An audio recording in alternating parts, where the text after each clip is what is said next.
In less than a week, it's going to be New Year's, and in about a couple weeks, it'll be the start of the new season, Season 14 for League of Legends. For this video, I want to talk about goals for League, how to make them, and actually stick to them. First thing we're going to do is go into the benefits of making these goals at the start of the season. Obviously, it's more exciting, it feels like a fresh start, and it's easier to have a little bit of motivation start you off at the beginning of it. Regardless of when you do any kind of goal, you want to start off with a little motivation to get you going, and then have the discipline to continue onward, of course. However, as I'll go into later in this video, you don't want to be entirely reliant on discipline. You want to make it easy to stick to. That's the whole point of it. Otherwise, you'll likely end up failing in times where you feel less disciplined. Speaking of, why do most rank goals fail? Or resolutions in general? It's because of at least one of three reasons. A, they're not sustainable. B, they're not quantifiable. Or C, not 100% under your control. As I said, it could be all three. That's the worst case scenario. Starting off with sustainable, you need to make sure that it's something you can do relatively long term, or at least for however amount of time you want to be following through with this goal. It doesn't necessarily have to be all year or even the whole split. Example of not sustainable would be waking up at 4 a.m. when you typically go to sleep at midnight. Immediately upon waking up, you do your morning routine, watch high elo VODs for at least an hour, and then do whatever. In theory, this may be possible. However, if this completely contrasts what you normally do, it's not happening. You're gonna end up completely drowning in the amount that is required for you to wake up that early, as well as to actually focus at that time in the day. So don't do it. Be more realistic. Quantifiable. An example of not meeting that would be saying that you want to work on not tilting. Okay, well, how do you measure your progress of not tilting? Not a very precise measurement by any means. Another example is saying you want to watch high-elo streamers more in the next season. You gotta be specific. How much are you wanting to watch them? For what reasons are you wanting to watch them? When are you wanting to watch them? Don't allow it to be vague or you're not gonna stick to it. Imagine yourself at your weakest point. How easily would you be able to bend the rules or outright give up?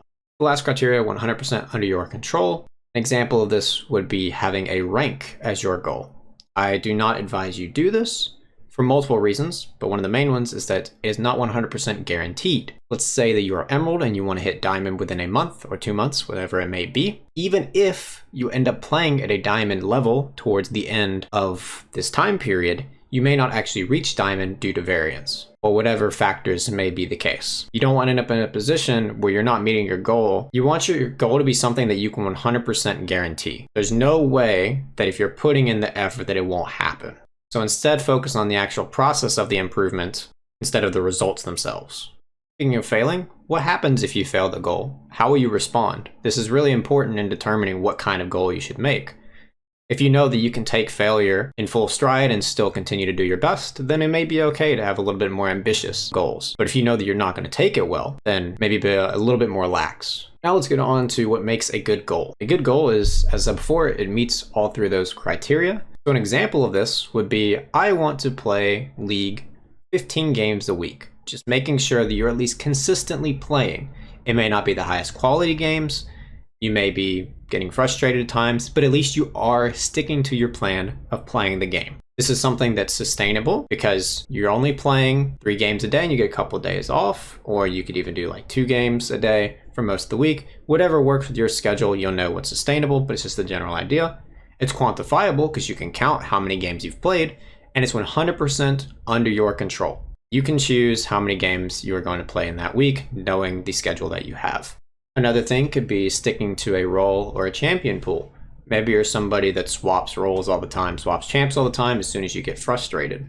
What you could do is that you have your pool for ranked and you have whatever for norms, and you make sure that in ranked, you only allow yourself to play whatever champion and role. If you think that it's realistic for you to be able to do, then that's a fantastic goal, and that will help you progress a lot, just working as hard as you can to limit it. Now, if you are the type of player that typically swaps constantly, I'm talking like you've played all 5 roles in your last 20. Do not try to do this goal immediately. Work your way into it. Maybe start off by cutting off one role, saying, okay, regardless of what happens, I will not queue for mid lane, or whatever role it may be.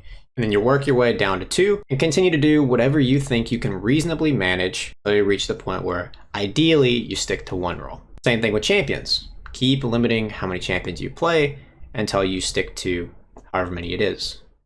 Some people have a difficulty with playing too many games in a day. You could also restrict that. Start off with, let's say 15 is your maximum, ridiculous amount, and then you work your way down. Each week, maybe cut off a couple games that you're allowed in the day until you get a reasonable amount of something like 5 to 6 games a day is your absolute maximum. Of course, you can always do less if you want, but it's about restricting. Perhaps it could be something like learning something from every game. It doesn't have to be the most elaborate thing that you learn. Just learn something. Take a note of something that you learned from a game, and then continue on. And if you want to push past that goal later on and maybe learn 2 things or go a little bit more in depth with some high-low VODs daily, then you can. But just start out with something that you can manage. That's the main thing about this whole video. It's just make goals that will work for you and be realistic. Don't try to do too much at the start. Work your way into it. If you want to have a rank goal, because I know that's what gets a lot of people excited, is thinking about the rank that they're trying to achieve. Keep it on the back burner. You can have one that you want to get at some point, but don't set a time limit on it. Let's say you want to hit Diamond or Master at the end of the season. Don't actually have that as a goal. Just focus on the things that you think you would need to do in order to get to Diamond or Master tier. Maybe focusing on learning. Maybe focus on putting more time into studying wave management or time studying trading, whatever it may be. Just something you can quantify, like, okay, I'm putting in this time to learn from better players or get reviews from others. That process will be much, much more effective than focusing on the rank itself. And oftentimes you'll be surprised that if you aren't so focused on the rank and instead you're focused on the improvement process, you'll actually do better than you would have otherwise.